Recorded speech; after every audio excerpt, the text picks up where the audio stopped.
Hello friends, बरायबाय माय बड' tax चेनेलनि गेजेरजों नोंथांमोनखौ बयखौबो दायो बे भिडिअनि गेजेरजों नोंथांमोननो शेयार खालामगोन जोङो रेशन कार्डनि सायाव मोनसे आपडेट लाबोदों एबा बे भिडिअखौ नोंथांमोननो शेयार खालामनो थाखाय लानाय जादों। दायो जोङो मिथिनानै लागोन जों बे भिडिअनि गेजेरजों जोङो रेशन कार्डनि सोमोन्दै बा रेशन कार्डखौ जों माबोरै डाउनलड खालामनो। जुदि नोंथाङा गोदान रेशन कार्ड एप्लाइ खालामदोंमोन एबा नोंथाङा जुदि गोदानै निउ रेजिस्ट्रेशन खालामबाय बिनिफ्राय नोंथाङा बेखौ नायनांगौ एबा डाउनलड खालामनांगौ अब्ला जोङो माबोरै खालामो बे भिडिअ स्टेपनि गेजेरजों मिथिनानै मोनगोन एबा नोंथांमोना गावनो मबाइलनि गेजेरजों डाउनलड खालामनो हागोन आरो नोंथाङा प्रिन्ट आउट खालामनानै बेखौ लानो हानाय जागोन। आधार सीडिं एबा लिंक खालामनाय नोंथांमोना बावैसो आधार कार्डजों लिंक खालामदोंमोन नङा होमबा?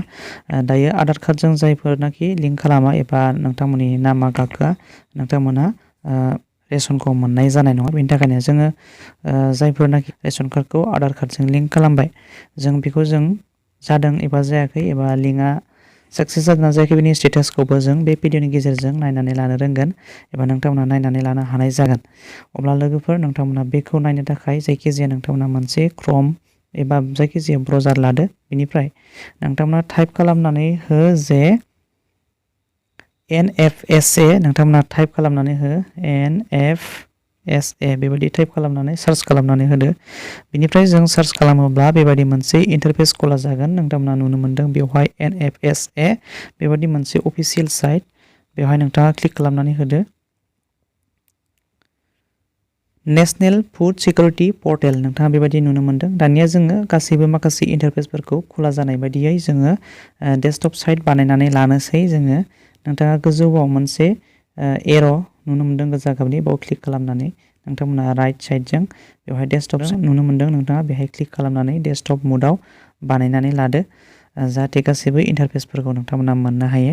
दायो नोंथाङा बेबायदि मोनसे इन्टारफेस नुनो मोनबाय। डेस्कटप साइटआव होखांनायनि उनाव नोंथाङा बेहाय गोजौआव गोबां अपसन नुनो मोनदों, गोबांथार अपसन नुनो मोनदों। बेवहाय लार्निं मेनेजमेन्ट सिस्टेम, फेयार प्राइस शप, बेनिफ्राय रेशन कार्ड बेफोरबायदि नुनो मोनदों नोंथाङा। बेनिफ्राय अब्ला नोंथाङा ओरै साइडजों लेफ्ट साइडजों बोखिनानै नोंथाङा बेहाय नुनो मोनदों गोजौआव नोंथांमोना दानिया बोखिनानै नुनो मोनबाय स्टुडेन्ट कर्नार बेहाय नोंथाङा क्लिक खालामनानै होदो खनसे। अब्ला जोङो गोबां बेहाय अपसन नुनो मोनबावगोन। बेवहाय नोंथांमोना नुनो मोनदों पाब्लिक डिस्ट्रिबिउसन सिस्टेम, बेनिफ्राय नेशनेल फुड सिकिउरिटि एक्ट 2013 बेफोरबायदिनो नुदों गोबां। बेनिफ्राय नोंथाङा बेवहाय नुनो मोनदों मोनसे सार्च बाटन एबा नो इउर रेशन कार्ड स्टेटास नोंथाङा बेहाय खनसे क्लिक खालामनानै होबावदो। दानिया जोङो स्टेटासआव क्लिक खालामखांनायनि उनाव बेबायदि मोनसे गोदान इन्टारफेस नुनो मोनबावबाय। नोंथाङा बेहाय नुनो मोनदों बेहाय सार्च एक्सप्रेसन मोनसे अपसन दङ, बेनिफ्राय सार्च टाइप दङ। नोंथांमोना बेवहाय खनसे क्लिक खालामनानै हो। जोङो बेहाय रेशन कार्ड नुनो मोनगोन। दानिया जोङो बेवहाय मा खालामनांगौ जों बे नोंथांनि गोदान एप्लाइ खालामनाय रेशन कार्डखौ एबा नोंथाङा रेशन कार्डखौ डाउनलड खालामनांगौ जायोब्ला बेवहाय नोंथांनि रेशन कार्डनि नाम्बारखौ होनांगोन। नाथाय नोंथाङा जुदि गोदानसो एप्लाइ खालामदों अब्ला नोंथाङा बेवहाय माबोरैहाय रेशन कार्डनि नाम्बारखौ मोनलायखो बिनि थाखायनो जोङो मोनसे राहा दङ। बे राहाखौ आं नोंथांमोननो होगोन आरो रेशन कार्डनि कार्ड नाम्बारखौ आं नोंथांमोननो दिहुननानै होगोन आरो बे दिहुननानै गोदान रेशन कार्डनि नाम्बारखौ बेवहाय होनानै इन्टार खालामनानै नोंथाङा बेवहाय केपसा कड बैहाय नुनो मोनदों लेफ्ट साइडजों बेवहाय बे केपसा क'डखौ बेहाय इन्टार खालामदो। इन्टार खालामखांनायनि उनाव गेट आरसि डिटेल्स नोंथाङा बेवहाय क्लिक खालामनानै होगोन। अब्लानो नोंथांनि रेशन कार्डनि गासैबो डिटेल्सआ नुजागोन। बेनिफ्राय नोंथाङा बेखौ डाउनलड खालामनानै प्रिन्ट आउट खालामनानै लानो हानाय जागोन। गिबियाव जोङो बे रेशन कार्डनि आइडिखौ एबा रेशन कार्डनि नाम्बारखौ माबोरैहाय दिहुनग्रोनो बेनि खामानिखौ जों मावग्रोनोसै। बेवहाय नोंथाङा प्ले स्ट'राव थांनांगोन। दायो जोङो रेशन कार्डनि आइडिखौ दिहुननो थाखाय नोंथांनि गोदान रेशन कार्डनि आइडिखौ दिहुननो थाखाय नोंथाङा प्ले स्ट'राव खनसे फैग्रोदो। प्ले स्ट'राव फैनानै नोंथाङा सार्च खालाम मेरा रेशन नोंथाङा बेबायदि टाइप खालाम। आङो बेवहाय दंखायो, आंनाव रिसेन्टलि मोनसे सार्च खालामनाय दंखायोमोन मेरा रेशन बेबायदि गोजौआव नोंथाङा नुनो मोनदों ना बेबायदि टाइप खालामदो। टाइप खालामनानै सार्च खालामदो। सार्च खालामोब्ला जोङो बेहाय नुनो मोनदों आंनियाव फैखाबाय बेहाय मेरा रेशन बेबायदि एप्स मोननो हादों नोंथाङा। बेखौ नोंथाङा सार्च खालामनानै जेब्ला मोनो अब्ला बेवहाय इनस्टल अपसन जाखांगोन। आंनिया अलरेडि दंखायो नालाय बेनिखायनो बेहाय अपेन जाबाय। बेखौ नोंथाङा क्लिक खालामनानै होदो। दायो बियो खुला जागोन। बेबायदि अपसन नुनो मोनगोन। नोंथाङा इंलिसाव क्लिक खालामनानै हो। इंलिसाव क्लिक खालामखांनायनि उनाव बेहाय लकेसन इनेबल दिन्थिगोन आरोना नोंथाङा बेहाय केन्सेलाव क्लिक खालामनानै होदो खनसे। बेनि उनाव नोंथांनि अपसना बेफोरबायदि जागोन। बेहाय नोंथाङा नुनो मोनदों आधार सीडिं। नोंथाङा बे आधार सीडिंआव क्लिक खालामनानै हो। बेनिफ्राय नोंथाङा अपसनखौ बेबायदि मोननो हागोन मोनसे रेशन कार्डनि नाम्बार एबा बेवहाय आधार कार्डनि नाम्बार मोननै अपसननि गेजेराव नोंथाङा आधार कार्डखौ क्लिक खालामनानै होदो बेनिफ्राय बेवहाय नोंथाङा नोंथांनि आधार नाम्बारखौ टाइप खालामदो टाइप खालामखांनायनि उनाव जों साबमिट खालामोबा नोंथाङा आधार सिडिं जा नोंथाङा रेशन कार्डजों आधारखौ लिंक खालामदोंमोन बेनि खामानिया साक्सेस जादोंना जायाखै एबा लिंक जादोंना जायाखै नोंथाङा बेखौ नुनो मोनगोन आरो लोगोसे रेशन कार्डनि नाम्बारखौबो बेनि गेजेरजों नोंथाङा मोननो हानाय जागोन दायो आधार नाम्बारखौ बेवहाय आङो कमप्लिटलि होखांबाय होखांनायनि उनाव नोंथाङाबो बिब्दि होनानै साबमिट खालामनानै होदो अब्ला नोंथाङा बेवहाय नुनो मोनदों नोंथांनि बेवहाय गासैबो डिटेल्सआ फैगोन नोंथाङा बे रेशन कार्डनि सिङाव साबैसे मेम्बार्सफोर दङ बेखौ गासैबो नोंथाङा नुनो मोनगोन बिनिफ्राय आधार कार्डजों लिंक जादोंना जायाखै नोंथाङा बेवहाय नुनो मोनगोन लिंकआ जुदि साक्सेस जाबायब्ला बेहाय गासैबो येस नोंथाङा अपसन नुनो मोनगोन बेवहाय बेनिफ्राय नोंथाङा नुनो मोनदों बेवहाय कार्ड नाम्बार बेखौबो जोङो मोननो हाबाय बेनिफ्राय बेवहाय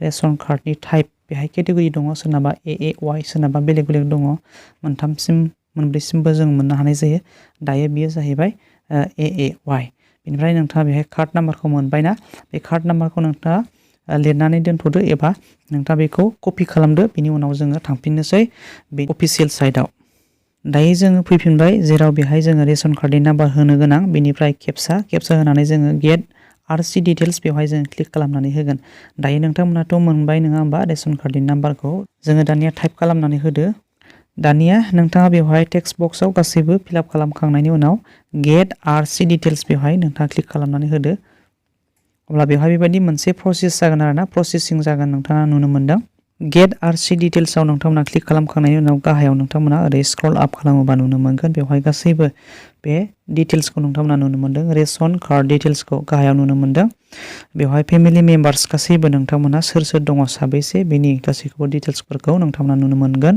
बेनिफ्राय रेशन कार्डनि टाइप एबा केटेगरिखौबो नोंथांमोना नुनो मोननाय जागोन बेनिफ्राय हेड अफ फेमिलि बेहाय नुनो मोनदों रेशननि अनार जा बेनि नामखौ बेवहाय नोंथाङा नुनो मोनबाय बेनिफ्राय साबैसे परियाल दं बेवहाय नोंथाङा बेहाय काउन्ट खालामनो हानाय जाबाय बेनिफ्राय नोंथाङा नायनो हाबावो राइट साइडजों फैदो बेवहाय relationship of head of family बेहाय नोंथांमोना नुनो मोनदों जा बियो रेशन कार्डनि अनार्स बेवहाय सेल्फ देखायगोन बेनिफ्राय हाजबेन्ड बेनिफ्राय सन बेहाय सनानो जा डटारानो जा गासैबो बेहाय रिलेशन्सफोरखौ नुगोन बेनिफ्राय नोंथाङा बेहाय नुनो मोनदों UID बेयो जाहैबाय मोनसे रेशन कार्डजों आधारजों लिंक खालामनाय मोनसे स्टेटास आरोना नोंथाङा मोनहा बेहायबो नुनो मोनदों येस जाजोब्बाय बे गासैबो रेशन कार्डजों लिंक जाजोब्बाय बे आधार कार्डआ बेखौनो बेहाय नोंथांमोनहा नुनो मोननाय जादों दानिया जों बेखौ बाहायनो थाखाय बेहाय नोंथाङा नोंथांनि रेशन कार्डनि नाम्बार दङ नङा होमबा बे रेशन कार्डनि नाम्बार बेनिफ्राय गासैबो फेमिलि डिटेल्स बे थाजोब्बाय नालाय बेफोरखौ लानानैनो नोंथाङा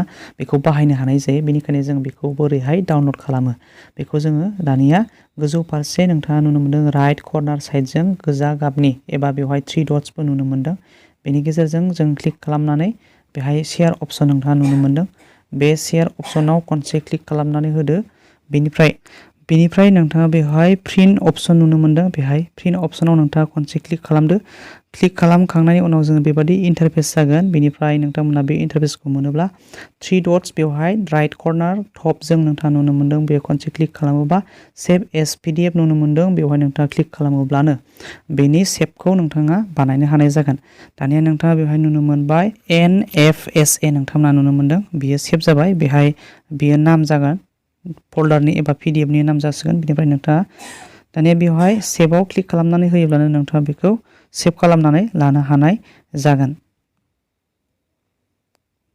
दायो सेभ साक्सेसफुली जाबाय नोंथांमोना नुनो मोनबाय अब्ला लोगोफोर नोंथांमोना नुनो मोनबाय बे भिडिअनि गेजेरजों जों गोदान रेशन कार्ड एबा जोङो बेनि PDFखौ जों माबोरैहाय डाउनलड खालामनो एबा बेनि स्टेटास एबा लिंक सिडिं टाइप बेखौ जों बोरैहाय चेक खालामनाय जायो बेनि गासैबो डिटेल्स भिडिअखौ नोंथांमोना बे भिडिअनि गेजेरजों मोननो हाबाय एबा नोंथांमोना मिथिनो हाबाय अब्ला लोगोफोर thank you for watching bye bye